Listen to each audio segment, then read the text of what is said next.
자, 다음은 세 번째입니다. 제가 이제 책을 하나 이렇게 썼습니다. 이 김봉곤의 월 300만원 평생연금 만들기 책을 하나 썼는데, 이 책 내용 중에 연간 12%를 지급하는 이 포트폴리오 내용이 있어서 어떻게 하면 우리 연 12%의 월배당 ETF 포트폴리오를 만들 수 있는지 같이 한번 살펴보면 다음과 같습니다. 자, 일단은 월배당 ETF도 가장 중요한 건 자산 배분이라는 걸 해야 됩니다. 그래서 현금성 자산의 한 10% 정도, 슈드의 5%, 그리고 커버드 콜과 슈드가 혼합되어져 있는 종목, 그리고 S&P 500, 나스닥100 기반의 이런 커버드 콜 한 80% 정도 편입을 했고요. 그리고 인컴이라고 해서 자산 배분형의 약 한 5%에서 전체 포트폴리오 비중을 100%로 만들었습니다. 자, 그러면 이 현금성 자산 중에 첫 번째 타이거 CD금리 플러스 액티브, CD금리 플러스 어떤 느낌이 드냐면 CD금리, 즉 양도성 예금 증서를 가지고 안정적으로 운용되는 그러한 상품이다, 이렇게 보시면 되겠고요.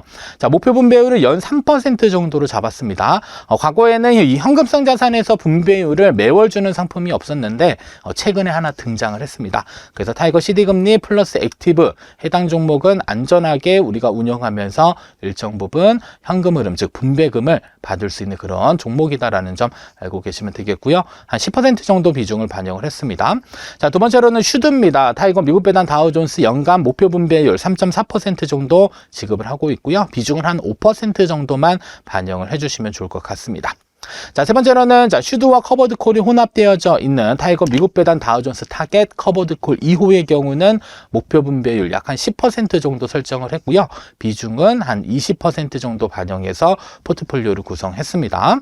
자, 다음 네 번째로는 S&P 500 커버드 콜 관련돼서 코데스 미국 S&P 500 데일리 커버드 콜 OTM 전략을 활용하고 있는 해당 종목의 경우는 연간 목표 분배율이 대략적으로 한 15% 정도 될 것으로 예상을 해볼 수 있고요. 편입 비중은 30%로 일단 책정을 했습니다. 자, 다음 기초자산은 나스닥100 커버드콜 종목인 코덱스 미국 나스닥100 데일리 커버드콜 OTM 종목, 역시나 목표 분배율은 약 한 15% 정도 될 것으로 예상해 볼 수 있겠고요. 그리고 비중은 약 한 30% 정도 반영을 했습니다. 자, 다음은 인컴이라고 해서 자산 배분형입니다. 에이스 글로벌 인커 탑10 솔 액티브 종목의 경우는 5종목은 배당을 많이 주는 주식형 ETF로 되어 있고요. 5종목은 배당을 많이 주는 채권 ETF로 구성이 되어져 있습니다. 그래서 연간 목표 분배율은 약 한 7% 정도가 되고요. 비중은 약 한 5% 정도로 반영을 했더니 이 포트폴리오 목표 분배율 한번 계산해 보게 되면 연간 약 11.82% 정도가 됩니다. 자, 그래서 연간 12%의 월배당 ETF 포트폴리오를 만드는 방법들은요, 사실 연간 12%의 분배금을 주는 그런 상품을 하나를 선택할 수는 있겠으나 어떻게 보면 자산 배분 관점에서는 다양한 기초자산으로 혼합하는 게 조금 더 괜찮은 대안이 될 수 있다는 점 알고 계시면 되겠고요. 그리고 현금성 자산을 편입시켰기 때문에 상대적으로 이 목표 분배율이 낮아질 수는 있겠으나 나는 조금 더 공격적인 운용을 원한다라고 한다면 이때는 현금성 자산의 비중을 줄이고 일반적으로 슈드 커버드 콜이나 S&P 500 혹은 나스닥 커버드 콜에 일정 부분 편입을 조금 더 하게 되면요, 목표 포트폴리오 분배율은 조금 더 높아질 수 있다는 점 참고로 보시면 되겠습니다. 그래서 다양한 조합으로도 우리가 연배당률 12% 이상도 만들어낼 수는 있겠으나 포트폴리오를 계속적으로 한번 고민을 해보시게 되면 대략적으로 한 7에서 한 10% 사이 정도가 가장 적정선에서 다양한 기초자산에 분산할 수 있는 수준이다라고 보시면 되겠고요. 그리고 10%가 넘어가는 이러한 목표 분배율을 가지고 계신 분들이다라고 한다면 대체적으로 커버드콜 비중의 최소 80% 이상은 차지하게 된다라는 점도 참고로 기억을 해주시면 좋을 것 같습니다. 자, 다음 다섯 번째입니다. IC 계좌를 활용해서 빠르게 1억 원을 모으는 방법이 있다고 들었습니다. 자, 여기에 대해서 자세히 설명을 해주세요라는 질문 사항입니다. 자, 우선 IC 계좌에서 1억 원을 만들기 위해서는 중요한 건 일단은 많은 자금들을 납입하는 게 일단 중요합니다. 다만 내가 지금 당장 목돈도 없고 적립할 수 있는 자금들이 좀 제한적이다라고 한다면 이때는 나중에 IC 계좌를 활용해야지 이런 생각 갖지 마시고요. 일단은 IC 계좌는 가장 빨리 개설하는 게 중요합니다. 왜냐하면 이 IC 계좌의 경우는 1년 동안의 납입 한도가 2천만 원으로 설정이 되어져 있습니다. 그래서 우리가 올해 만약에 2천만 원을 납입하지 못했다라고 한다면 다음 연도에 추가적으로 직전 연도에 납입하지 않은 금액을 합산해서 납입할 수 있기 때문에 일단은 뭐 지금 당장 나는 ISA 계좌를 활용하지 않겠습니다 라고 판단되시는 분들은 일단은 개설만 해 두시고요. 그리고 시간이 지나서 내가 5년 지나게 되면 1억 원짜리 통장이 하나 만들어진다라고 볼 수가 있습니다. 그래서 일단은 내가 1억 원짜리 통장을 만들어내기 위해서는 ISA 계좌의 가입은 늦출 필요는 전혀 없다. 그래서 나는 지금 당장 활용하지 않더라도 빨리 만들 필요가 있겠고요. 두 번째로는 만들어 놓고 어떻게 운용해야지 고민이신 분들, 나는 ETF를 통해서 장기간 S&P 500과 나스닥100 지수를 꾸준히 적립하는 형태로 운용을 해보겠다라고 판단되시는 분들은 그때 ISA 계좌 중개형을 선택을 해야 될 필요가 있을 것 같습니다. 자, 그리고 우리가 뭐 5년 동안에 어떠한 수익이 나타날지, 뭐 이익이 날지 손실이 날지 사실 예측하는 게 사실상 거의 불가능하기 때문에 일단 가장 중요한 건 최대한 납입 한도만큼 납입을 해주시는 게 중요하고요. 자, 그리고 나서 ISA 계좌를 어떻게 활용하는지에 따라서 공격적인 운용을 해도 되는 경우가 있고 아니면 안정적인 운용을 해야 될 수밖에 없는 그러한 경우들도 생길 수가 있습니다. 그래서 각각의 케이스별로 어떻게 활용하는 게 좋은지 잠깐 설명드리면요. 자, 첫 번째로는 ISA 계좌 일단 활용하지 않더라도 계속적으로 납입 한도는 증가하기 때문에 빨리 납입 한도를 많이 늘리는 게 중요합니다. 그래서 일단은 개설을 해주시고 시간이 지나면 계속 납입 한도는 늘어난다라는 점 알고 계시면 되겠고요. 자, 두 번째로는 ISA 계좌 안에서 10년 이상 장기 투자하면서 ISA 계좌의 특징은 뭐 3년 있다가 뭐 의무가입 기간이 지나면 세제 혜택을 주는 그런 혜택들도 있지만 어떠한 분들은 장기간 운용해서 필요한 자금들은 사실 중간에 납입 원금만큼은 인출을 할 수가 있습니다. 그래서 10년 동안의 장기 투자를 목적으로 운용하고자 한다면 이때는 다소 공격적인 운용을 해주시는 게 좋습니다. 다만 공격적인 운용이라고 해서 너무 막 이름도 없는 아니면 처음 보는 그러한 종목군에 투자를 하지 마시고요. 가장 기본 베이스는 S&P 500과 나스닥 100을 기본으로 하는 그러한 적립 형태의 투자를 먼저 진행을 해주시는 게 좋다라는 점 기억을 해주실 필요가 있겠고요. 다음에 세 번째로는 ISA 계좌 만기 자금을 어디로, 자, 연금저축으로 혹은 IRP 계좌로 이전하고자 하는 목적으로 활용하시는 분들이 있습니다. 자, 그러면 결국에 나의 목적은 ISA 계좌를 적극적으로 잘 활용해서 납입 한도를 늘려서 연금 계좌로 옮기는 거잖아요. 자, 그러면 연금 계좌로 옮길 때 수익이 났을 때와 그 다음에 손실이 났을 때를 한번 생각해 보시면 당연히 수익이 났을 때는 기분 좋게 옮길 수 있겠지만 손실이 발생하게 되면 기분 좋게 옮기기는 어렵고 어느 정도 비장기적인 어떻게 보면 그 장기 투자를 해야 되는 비자발적인 장기 투자를 해야 되는 그런 상황들이 올 수가 있습니다. 따라서 ISA 계좌 만기 자금 만약에 연금 계좌 이전용으로 나는 활용을 해야겠다라고 판단되시는 분들은 이때는 다소 조금 보수적인 운용을 해서 원금 손실 발생이 일어나지 않게 운용을 해주시면 좋을 것 같고요. 자, 그리고 나서 연금 계좌로 옮겨졌다. 그때부터는 또 투자 기간이 길다라고 하면 이때는 또 다소 공격적인 운용을 하는 것도 나쁘지 않은 방법이 될 수가 있습니다. 자, 다음은 최근에 적립식으로 운용하는 데 있어서 시스템이 조금 개발이 됐습니다. 그래서 뭐 주식 모으기 서비스들이 있더라고요. 그래서 주식 모으기 서비스에는 우리가 흔히 주식 투자하는 뭐 종합계좌, 위탁계좌 안에서도 되지만 이 계좌 안에는 ISA 계좌도 포함이 되더라고요. 그래서 이렇게 주식을 자동적으로 모아주는 이러한 서비스들을 여러분들 자금을 뭐 이렇게 ISA 계좌에 장기 투자하는 데 있어서 활용을 잘 한다라고 한다면 다소 번거로움을 줄이면서도 장기 투자를 조금 더 손쉽게 해주는 그런 방법들을 또 활용을 해볼 수 있을 것 같습니다. 그래서 이 주식 모으기 한번 들어가 보시게 되면 매일 모으는 방법도 있고요. 그 다음에 매주 모으는 방법, 그 다음에 매월 모으는 방법들도 있기 때문에 각각의 여러분들이 매수 스타일에 따라서 이러한 주식 자동 모음 서비스를 잘 활용을 해주시는 것도 어떻게 보면 ISA 계좌 안에서 1억 원을 빨리 채워서 우리가 원하는 목적으로 효율적인 운용이 가능한 부분들이다라고 보시면 될 것 같습니다. 그래서 5년 동안 사실 뭐 1억 원 납입하는 거 솔직히 쉽지는 않습니다만 그래도 여러분들 열심히 경제활동 하셔가지고요. 필요한 자금들을 계속적으로 ISA 계좌나 연금 계좌 쪽으로 옮겨서 잘 활용하는 게 어떻게 보면 자산을 조금 더 빨리 키우는 가장 좋은 방법이 될 수 있다는 점 기억을 해 주실 필요가 있습니다. 자, 다음은 ISA 계좌에 1억 원을 넣고 원금을 지키면서 요 얘기 때문에 많은 분들이 오해를 좀 하신 것 같은데, 자, 원금을 지키면서 매년 1,200만 원의 현금 흐름을 만드는 방법이 있다고 들었는데 대체 어떻게 가능한 건지 설명을 요청해 주셨습니다. 자, 일단은 원금을 지킨다라는 표현은 일단 잘못된 표현입니다. 원금을 어떻게 지킬 수 있을까요? 근데 한 가지 이제 생각해 볼 것은 뭐냐면 우리가 선택한 기초자산이 오를 수도 있고요. 반대로 기초자산이 떨어지게 되면 손실도 생길 수 있습니다. 자, 그러면 무조건 커버드콜을 활용한다라고 해서 계속적으로 우하향하는 이러한 그림들이 그려질까? 사실 미래는 알 수는 없습니다. 그래서 과거 1세대 커버드콜의 경우는 먼슬리 옵션을 활용하다 보니까 옵션 비중이 100%였는데 최근에 상장된 종목들은요, 옵션 비중이 상당히 낮아졌습니다.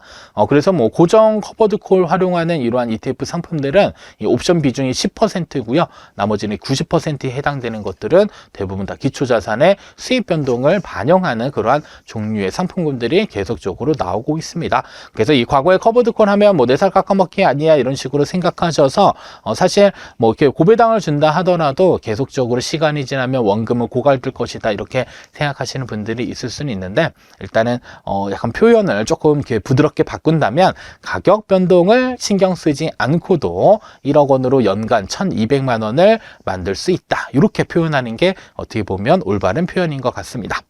자, 그러면 다양한 이제 커버드콜 ETF들이 존재하고 있는데요. 이제 여기 이 시간에 한번 소개해 드릴 거는 이 각각의 기초자산, 주식형과 관련된 이 커버드콜 어떠한 것들이 있는지, 그리고 목표 분배율이 몇 % 정도가 되는지를 같이 한번 살펴보면서 우리가 1억 원을 매수했었을 때 어느 정도의 현금 흐름을 또 만들어낼 수 있는지 한번 시뮬레이션을 돌려보도록 하겠습니다. 자, 일단은 첫 번째로 기초자산이 S&P 500인 종목들은 하나, 둘, 셋, 넷, 5개의 종목이 있고요. 각각의 스타일들이 조금 다릅니다. 그래서 관련된 스타일들은 주요 특징에다 넣어뒀으니까 한 번 정도 살펴보시면 좋을 것 같고요. 그리고 옵션 비중이 낮아지면 낮아질수록 가격 변동폭은 계속적으로 커지는 형태로 운용된다라는 게 기본적으로 커버드콜이 운용되는 방법입니다. 자, 그러면 각각의 종목들마다 목표 분배율이 있습니다. 어떤 종목은 12%, 15%, 10%, 12%, 7%. 자, 그러면 이때 생각해 볼 수 있는 것은 목표 분배율이 낮으면 낮을수록 가격 변동폭이 크지 않을 것이며, 목표 분배율이 높으면 높을수록 가격 변동폭은 커질 것이다, 이렇게 생각을 해줄 수 있을 것 같습니다. 자, 따라서 S&P 500과 관련돼서는 현재 5개 종목이 있고요. 만약에 해당 5개 종목을 동일 비중으로 매수하게 되면 연간 목표 분배율 11.2% 정도가 됩니다. 그래서 1억 원을 일시에 매수하게 되면 약 연간 1,120만 원 정도의 현금 흐름을 창출할 수 있을 것으로 우리가 예상을 해볼 수는 있고요. 다만 뭐 S&P 500을 기초자산으로 하는 이 5개 종목을 몽땅 다 매수하는 그러한 투자는 하지 않으시는 게 좋습니다. 그 중에서 가장 마음에 드는 거 하나 선택하셔가지고 그 다음에 다른 기초자산으로 혼합하는 게 조금 더 괜찮은 방법이 될 수가 있습니다. 자, 두 번째로는 나스닥 지수를 추종하는 이 커버드콜 종목은 현재 3종목이 있습니다. 그래서 목표 분배율 뭐 15%, 어떤 종목은 20%도 있습니다. 그리고 12% 각각 나눠져 있고요. 자, 일단 목표 분배율이 높아지면 높아질수록 이 사용하는 이 커버드콜 옵션의 뭐라 그럴까요? 만기라고 해야 되는 게 맞겠죠. 그래서 최초로 만들어진 것들은 대부분 다 먼슬리 옵션, 만기가 한 달에 한 번 이렇게 진행되는 그러한 옵션들을 많이 이용했다라고 한다면, 최근은 뭐 데일리나 위클리 옵션들을 활용하면서 만기를 계속 줄입니다. 자, 만기를 줄이게 되면 뭐가 늘어나냐면 이 프리미엄을 지급받는 횟수들이 늘어나고요. 그리고 프리미엄은 주가 변동폭이 크면 클수록 훨씬 더 많은 프리미엄을 지급받을 수 있기 때문에 어떻게 보면 목표 분배율이 높으면 높을수록 가격 변동이 크다, 이렇게 생각을 해주시면 될 것 같습니다. 따라서 나스닥 커버드콜을 기초자산으로 하는 이 3종목 몽땅 다 한번 포트폴리오를 구성해서 한번 예상 분배율이 몇 %인지 봤더니 무려 15.6%. 그래서 1억 원어치 매수하게 되면 연간 1,460만 원 정도의 현금 흐름, 즉 분배금을 창출할 수 있을 것으로 예상을 해볼 수 있었습니다. 자, 다음은 기초자산이 AI테크입니다. 자, 나스닥과 AI테크 뭐가 더 변동폭이 크다라고 한번 비교를 해보면 그래도 AI테크 쪽이 변동폭이 더 크다라고 볼 수가 있습니다. 왜냐하면 종목 이름에서도 보았듯이 코덱스 미국 AI테크 탑 10. 자, 그러면 100종목에 대한 변동성과 10종목에 대한 변동성 한번 비교해보면 당연히 10종목에 대한 변동폭이 더 크다라고 보시면 됩니다. 그래서 돈을 벌더라도 10종목이 더 많이 벌 수도 있지만 하락을 하게 되면 더 큰 변동성으로 손실폭이 커질 수 있다는 점 참고로 보시면 되겠고요. 자, 그리고 표에 보시면 주요 특징에는 옵션의 비중을 대략적으로 제가 정리를 해 두었으니까 여러분들이 종목을 선택하는 데 있어서 어떠한 커버드콜 종목들을 선택해야 되는지는 일반적으로 옵션 비중에 따라서 결정을 해주시면 좋습니다. 그래서 목표 분배율은 뭐 15, 15, 12%에서 우리가 포트폴리오를 만들어내게 되면 한 14% 정도 확인이 되고 있고요. 그리고 1억 원을 매수했을 때 연간 1,400만 원 정도 현금 흐름을 만들어낼 수 있다. 이런 점들도 참고로 볼 수가 있습니다. 그리고 저도 이 커버드콜 ETF를 매수하고 있는데 뭐 S&P 500 나스닥과 관련된 이러한 기초자산 커버드콜 수익률이 사실 좀 높아요. 높다라는 건 뭐 환율과 뭐 여러 가지 영향이 있었지만 그래서 상대적으로 2024년 뭐 중하반기쯤에 매수하신 분들 대체적으로 수익이 좀 많이 높은 편입니다. 그리고 나서 분배금도 한 연간 한 1%대, 월 1%겠죠. 월 1%대를 계속적으로 지급하고 있어서 나중에 뭐 하락장이 오게 되면 조정은 오겠지만 그때도 또 어떻게 대응을 한번 해볼지 이런 것들은 계속적으로 시뮬레이션을 돌리고 있어서 무조건 뭐 커버드 콜이다라고 해서 좋지 않다 이런 편견들은 조금 갖지 않으셔도 될 것 같습니다. 그래서 개인의 목적에 맞게 운용을 하는 것이지 각각의 상황에 따라서는 나쁜 상품이 될 수도 있고 어떤 상황에서는 또 괜찮은 종목이 될 수 있으니까요. 너무 편견을 가지고 우리가 볼 필요는 없다라는 점 참고로 전달드리고 싶었습니다. 자, 다음은 기초자산이 미국 빅테크입니다. 보시게 되면 이 종목 이름에 타이거 미국 테크 탑 10 뭐 이런 종목들 이름 있죠. 자, 그리고 뭐 빅테크 7. 자, 그러면 이제 기술주와 관련된 종목들이 이제 편입돼서 운용되고 있는 커버드콜 종목이다라고 보시면 되겠고요. 목표 분배율 뭐 10%, 15%, 12% 얘네 세 종목을 포트폴리오 만들게 되면 연간 12.3% 정도가 되고요. 이때 연간 우리가 1억 원을 매수했었을 때 기대할 수 있는 목표 분배율은 1230만 원 정도가 된다고 볼 수 있습니다. 자, 다음은 기초자산이 미국 반도체입니다. 뭐 에이스 미국 반도체 데일리 타겟 커버드콜 종목이 있고요. 뭐 주요 특징 보시면 미국 반도체 30 종목의 데일리 옵션을 활용하고 있다. 목표 분배율 15%니까 월 기준으로는 1.25%, 뭐 연 단위로는 15% 되겠죠. 그러면 1억 원 매수하면 대략적으로 연간 1,500만 원 정도 분배금을 예상을 해볼 수 있습니다. 자, 다음은 슈드와 커버드콜이 혼합된 형태입니다. 자, 일단 슈드 자체는요 커버드콜이 아니기 때문에, 그리고 여기에서 혼합되어 있는 커버드콜은 S&P 500 기반의 커버드콜입니다. 자, 그래서 목표 분배율 수준으로는 뭐 여러 종목들이 있지만 일단 타이거 미국 배당 다우존스 타겟 커버드콜 2호가 한 10%. 자, 1호의 경우는 6%, 그리고 코덱스 미국 배당 다우존스 타겟 커버드콜의 경우는 목표 분배율이 13.5% 정도가 됩니다. 그래서 이 세 종목을 가지고 포트폴리오를 구성하게 되면 대략적으로 약 한 9.8%. 자, 그러면 1억 원을 매수했었을 때는 983만 원의 연간 배당 수익을 한번 우리가 기대를 해볼 수 있다. 이렇게 참고로 해볼 수 있을 것 같고요. 자, 다음은 기초자산이 미국 배당 성장 커버드콜 혼합 종목, 최근에 두 종목이 상장이 됐습니다. 그래서 뭐 플러스 미국 배당 증가 성장주 데일리 커버드콜 이름도 이제 계속적으로 어려워지고 있고요.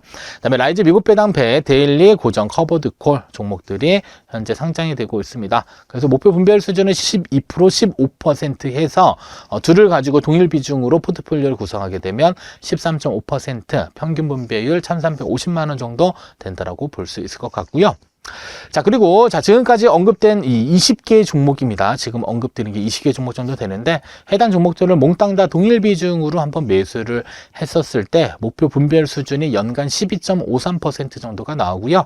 이때 예상해 볼 수 있는 1억 원 매수 자금의 연간 분배율은 1,253만 원 정도가 됩니다. 그래서 어떠한 종목들을 나는 선택해야 될지 잘 모르겠다. 제가 늘상 얘기하는 게 있습니다. 각각의 기초자산별로 마음에 도는 종목들을 잘 혼합하게 되면 최소한 중간 이상은 간다. 그래서 나는 고배당 중심으로 조금 운용하고 싶다라고 한다면 이 커버드콜뿐만 아니라 다른 기초자산들 중에서도 분배율이 높은 그런 종목들이 있습니다. 그런 종목들을 편입해서 운용하게 되면 중간 이상의 포트폴리오 목표 분배율을 가져가면서 어느 정도 가격 변동도 많이 해지할 수 있는 그런 방법들로 운용을 할 수가 있을 것 같습니다. 그래서 커버드콜도 계속적으로 변화되고 있기 때문에 앞으로도 새롭게 나오는 이러한 다양한 커버드콜 종목에 대한 세부적인 내용들 계속적으로 설명을 좀 전달 드리도록 하겠습니다. 자, 다음은 목돈 1억 원이 있는 분들 중에 투자 대신 맘 편히 묻어두고 싶은 분들도 계시잖아요. 연금저축 혹은 ISA 계좌를 적극적으로 활용하는 게 중요합니다. 자, 우리가 일반적으로 예금 상품을요, 자, 1억 원 가지고 5년 동안 저축했다라고 가정을 하게 되면, 자, 일단 1천년도에 1억 원을 납입해서 300만 원의 이자가 생깁니다. 여기에 15.4%의 이자 소득세가 차감되게 되면 세후 이자는 253만 8천 원이 되고요. 해당 자금을 다시 납입 원금 1억 원과 합산해서 계속적으로 재투자한다라고 가정했었을 때 세전 이자는 1,500만 원이 발생되지만 세금을 차감했을 때 실질적으로 내가 손에 쥘 수 있는 금액은 1,335만 원 정도가 됩니다. 그래서 보통 일반적인 예금 계좌에서 운용했었을 때 우리가 살펴볼 수 있는 이러한 저축 방법이 되고요.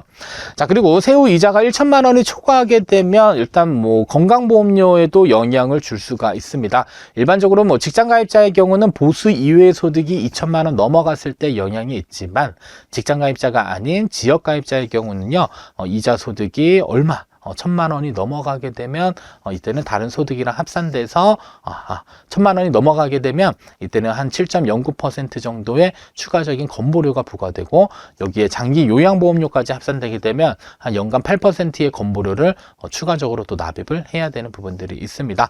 물론 뭐 세후 이자를 1년 단위로 끊게 되면 뭐 1,000만 원이 넘지는 않겠으나 어느 정도 목돈을 갖고 계신 분들 은행에 이렇게 장기간 운용을 하게 되면 어느 정도 세금에 대한 영향들이 있기 때문에 기본적으로 일반 예금에 우리가 투자한다라는 것, 저축한다라는 것은 세금의 상당 부분 많이 노출되어져 있다고 보시면 되겠습니다. 그래서 이자 소득세 15.4%도 내야죠. 아니면 금융소득 이자 배당이 모두 다 합산돼서 1,000만 원만 넘어가더라도 지역가입자의 경우는 추가적인 건보료가 대략적으로 약 8%가 더 발생되기 때문에 15.4와 8% 합산되면 무려 23%에 대한 세금을 추가적으로 납부하게 되는 부분이 발생이 될 수가 있습니다. 자, 그러면 ISA 계좌 안에다가 우리가 만약에 예금으로요 5년간 저축했다라고 한다면 해당 내용은 연금 계좌 안에서도 동일하게 적용이 됩니다.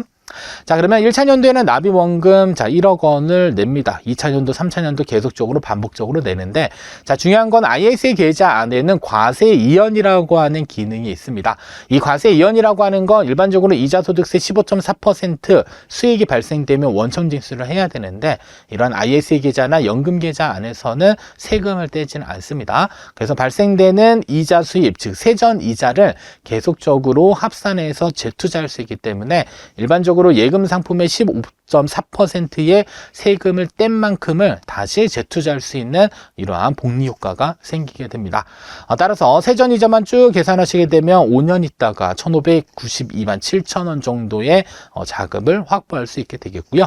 자, 그리고 ISA 계좌의 경우는 뭐 3년 경과하게 되면 서민형이냐 일반형에 따라서 200만 원 또는 400만 원 한도로 비과세 처리도 해주고 있습니다. 그래서 실질적인 세후 이자에 대한 차이를 한번 비교를 해봤더니 일반 예금의 세후 이자는 1,335만 원 정도가 되고 ISA 계좌의 세후 이자는요 다 계산했더니 1,474만 6천 원이 됩니다. 자, 그래서 어느 정도 차이가 발생되는지 계산을 했더니 400만 원 비과세 받는 분들의 경우는 139만 원 정도 차이가 나고요.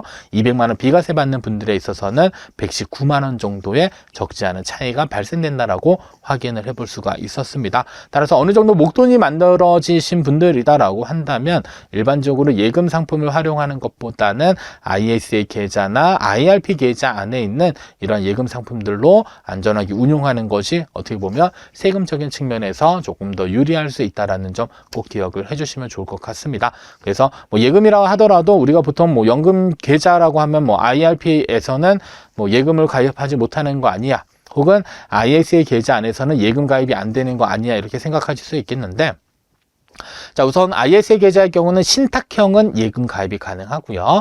IRP의 경우는 은행에서 가입하셔도 예금 가입을 하고, 그다음에 증권사에 가입하셔도 예금 가입이 가능하다라는 사실 잊지 않으셨으면 좋겠습니다. 그래서 일반적인 예금보다는 최대한 절세 계좌인 이러한 ISA 계좌나 연금 계좌 쪽으로 계속적으로 금융자산을 이전해서 과세 이연 효과를 극대화하는 이러한 운용을 계속적으로 해주실 필요가 있을 것 같습니다.